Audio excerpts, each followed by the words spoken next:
14ஆம் நூற்றாண்டு மதுரை அழகும் அரண்மனையும் ஒன்றாக இருந்த ஒளிமிக்க நகரம். நாயக்கர் அரச குடும்பம் ஆட்சி செய்த அந்த நாட்களில் ஒரு கோட்டையின் மையத்தில் ஒரு அழகி உயிர் திகழ்ந்தாள். இளவரசி மீனாட்சி பாமினி. அவளது கண்கள் இரவு நிலா போல மிகுந்தன. அவளது வார்த்தைகள் பூக்கள் கூட கேட்டு மலர்ந்தன. அவளது அறிவும் நாணமும் அந்த நகரத்தையே அழகாக்கியது. மற்றொரு பக்கம் அந்த அரண்மனையில் இருந்து தொலைவில் ஒரு சின்ன கிராமத்தில் ஒரு வீரன் வளர்ந்தான். அவன் பெயர் முருகேசன். வாளும் விழிகளும் அவனது ஆயுதங்களாக இருந்தன. ஆனால் அவனது உண்மையான சக்தி மட்டுமே அவன் மனசின் நேர்மை. ஒரு நாள் சிந்து நாட்டு படைகள் மதுரையை நோக்கி படையெடுத்தன. மதுரை நகரம் அச்சத்தில் ஆடிக்கொண்டது. அந்த நொடியில் தோன்றினான் முருகேசன். வீரத்தோடு நகரத்தை காக்க புறப்பட்டான். அவன் தனக்காக அல்ல, மக்களுக்காக போராடினான். அந்த போரில் அவனது துணிச்சலும் அறிவும் வென்றது. அவன் பெயர் அரசன் அருகே சென்றது. அரண்மனையில் அவனை வரவேற்றனர்.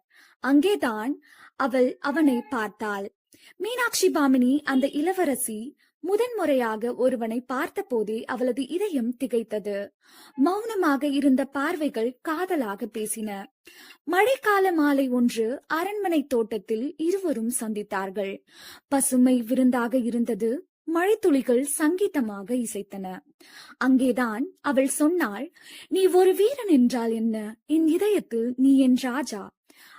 அவன் பதிலளித்தான், நீ ஒரு இளவரசி என்றால் என்ன? என் உயிரில் நீ என் தேவதை." அந்த தருணம் மழை கசிய, பாசம் பேச இரு இதயங்கள் ஒன்றாகின. அது காதலின் பிறப்பாக இருந்தது. ஆனால் காதலுக்கு சோதனைகள் தவிர்க்க முடியாதவை. அரச குடும்பம் அதிர்ச்சி அடைந்தது. இளவரசியின் திருமணத்திற்காக வேறு நாட்டைச் சேர்ந்த இளவரசர் தேர்ந்தெடுக்கப்பட்டார். மீனாட்சி கதறினாள். முருகேசன் விலகினார். ஆனால் பிரிந்தாலும் அவர்களது இதயம் ஒன்றாயின.